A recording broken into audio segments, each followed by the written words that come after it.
আমরা আমাদের দলের পক্ষ থেকে আমরা সকল কমিশনে আমরা আমাদের সুপারিশ সমূহ প্রদান করব। ওনারা ডাকলেও যাব, না ডাকলেও যাব।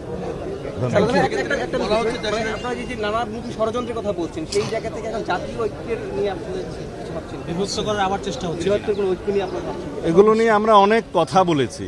আজকে বিদেশে বসে পতিত স্বৈরাচারের ফেসিবাদের যিনি দণ্ডমুণ্ড, তিনি অপারেট করছেন বাংলাদেশের ভিতরে যাতে অস্থিরতা সৃষ্টি করা যায়, কিন্তু বাংলাদেশের মানুষ কোনো রকমের ষড়যন্ত্রকে বাস্তবায়ন হতে দিবে না।